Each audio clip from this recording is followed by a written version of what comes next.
Hello friends, कैसे हैं आप सब। तो आज हम पढ़ेंगे जियोग्राफी के क्वेश्चन। तो देखिएगा, आज का पहला क्वेश्चन है कि निम्नलिखित स्थानों में कहाँ तांबा उद्योग स्थापित है। तो कहाँ पे स्थापित है? खेतड़ी में स्थापित है। इसका आंसर ऑप्शन डी हो जाएगा। इसका एक्सप्लेनेशन दिया है कि जो खेतड़ी है राजस्थान में स्थित है। खेतड़ी कहाँ है? तो राजस्थान में किस जिले में? तो झुंझुनू जिले में है। और यह तांबा उद्योग के लिए प्रसिद्ध है। यहाँ तांबे की खदानें पाई जाती हैं। हिंदुस्तान कॉपर लिमिटेड के अधीन यहाँ कॉपर प्रोजेक्ट चलाया जा रहा है। जबकि तारापुर परमाणु ऊर्जा केंद्र है जो टीटागढ़ कागज उद्योग और रांची इंजीनियरिंग उद्योग के लिए प्रसिद्ध है। अगला क्वेश्चन दिया है कि जो राजस्थान है का खेतड़ी है वो किसके लिए प्रसिद्ध है। तो अभी आपने पढ़ा था तांबा के लिए। इसका आंसर ऑप्शन ए हो जाएगा, तांबा खनन के लिए। इसका एक्सप्लेनेशन दिया है कि राजस्थान का जो खेतड़ी बेल्ट है तांबा उत्पादन के लिए प्रसिद्ध है और यह झुंझुनू जिले में स्थित है। भारत में तांबा धारवाड़ शिलाओं के रंध्रों में पाया जाता है। और इंडियन मिनरल्स जो ईयरबुक है 2021 के अनुसार भारत में शीर्ष तांबा आयस्क भंडार कहाँ पाया गया? तो पहले स्थान पर राजस्थान, दूसरे पे झारखंड और तीसरे पे मध्य प्रदेश राज्य में पाया गया है। अगला क्वेश्चन दिया है कि जो स्वर्णिम चतुर्भुज है वह क्या है? तो स्वर्णिम चतुर्भुज राष्ट्रीय राजमार्ग परियोजना है। इसका आंसर ऑप्शन सी हो जाएगा, राष्ट्रीय राजमार्ग परियोजना। इसका एक्सप्लेनेशन दिया है कि राष्ट्रीय जो चतुर्भुज होता है एक राष्ट्रीय राजमार्ग परियोजना है। इसकी शुरुआत कब हुई थी? तो 2001 में हुई थी और इसके माध्यम से देश के जो 4 प्रमुख महानगर हैं उनके द्वारा शुरू किया गया था। देखिएगा, पहला दिल्ली है, दूसरा मुंबई, तीसरा चेन्नई और कोलकाता। इस सड़क मार्ग को चारों को जोड़ा गया था, प्रमुख महानगर। तो दिल्ली, मुंबई, चेन्नई और कोलकाता। अगला क्वेश्चन दिया है कि जो अन्नामलाई इलायची की पहाड़ी और पालनी पहाड़ी है कहाँ पे मिलती है? तो अनाईमुड़ी में मिलती है। इसका आंसर ऑप्शन ए हो जाएगा।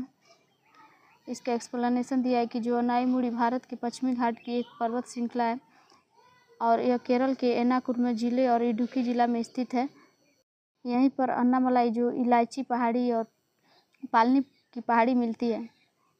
अगला क्वेश्चन दिया है कि भारत में शक्तिशाली एल नीनो का कारण है। तो भारत में शक्तिशाली एल नीनो का क्या कारण है? अति वर्षा है।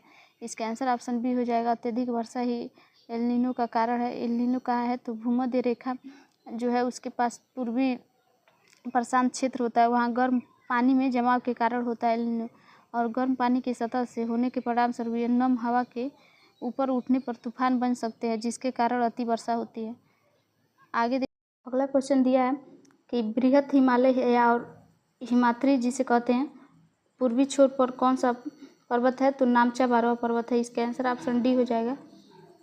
इसका एक्सप्लेनेशन दिया है कि नामचा पर्वत जो होता है दक्षिणी पूर्वी तिब्बत में हिमालय पर्वतमाला का एक पर्वत है। यह पर्वत हिमालय के सबसे पूर्वी छोर पर स्थित है और यह विश्व का 28वां सबसे लंबा पर्वत है। अगला क्वेश्चन दिया है कि सुंदरबन क्षेत्र में स्थित है। तो सुंदरबन क्षेत्र में क्या स्थित है? संघन मैंग्रोव वन स्थित है। इसका आंसर ऑप्शन डी हो जाएगा। इसका एक्सप्लेनेशन दिया है कि सुंदरबन जो होता है पश्चिम बंगाल में पाया जाता है और यह भारत और बांग्लादेश में स्थित विश्व का सबसे बड़ा नदी डेल्टा है। और भारत और बांग्लादेश में फैले बंगाल की जो खाड़ी है उसके कई द्वीपों के समूह से सुंदरबन डेल्टा बनता है। यह गंगा, ब्रह्मपुत्र, मेघना नदियों के डेल्टा पर स्थित है। इस वन में संघन मैंग्रोव वन पाए जाते हैं। अगला क्वेश्चन दिया है कि कैगा एक क्या है? तो कैगा एक प्रकार का मंगोल के निकट न्यूक्लियर विद्युत संयंत्र है। इसका आंसर ऑप्शन ए हो जाएगा कि कैगा एक न्यूक्लियर विद्युत संयंत्र है या मंगलोर के निकट स्थित है। इसका एक्सप्लेनेशन दिया है कि जो कैगा परमाणु शक्ति संयंत्र है भारत के कहाँ स्थित है? तो कर्नाटक राज्य के उत्तर कन्नड़ जिले में स्थित है और इस किस गांव में है? तो कैगा ग्राम में है। इसके समीप कौन सी नदी है? तो काली नदी है, इसके किनारे स्थित है और यह वर्ष 2000 से शुरू हुआ है। इसका संचालन किसके द्वारा किया जाता है? तो भारतीय नाभिकीय जो विद्युत निगम लिमिटेड होता है उसके द्वारा इसका संचालन किया जाता है और ये सन 2000 से शुरू हुआ था।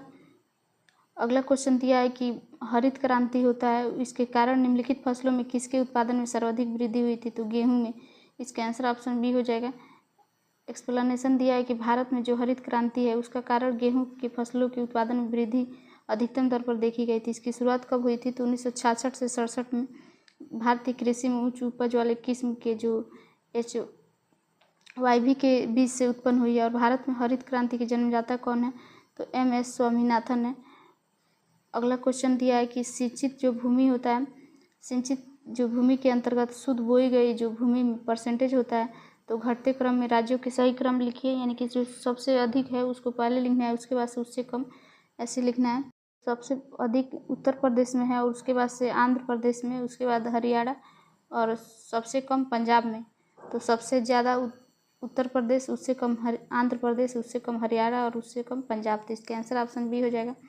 आगे देखिएगा इसका एक्सप्लेनेशन कि भारत में जो सिंचित सर्वाधिक क्षेत्रफल वाला राज्य है कौन सा है, यूपी है, उत्तर प्रदेश और इसके बाद कौन सा है, तो राजस्थान है, उसके बाद पंजाब, उसके बाद आंध्र प्रदेश। अगला क्वेश्चन दिया है कि जो छत्तीसगढ़ है उसमें सीमेंट उद्योग विस्तृत है, क्योंकि यहाँ पर क्या उपलब्ध है मुख्य रूप से, तो यहाँ सस्ता श्रम उपलब्ध है, यानी कि आसानी से मजदूर मिल जाते हैं। तो इसका आंसर ऑप्शन बी है।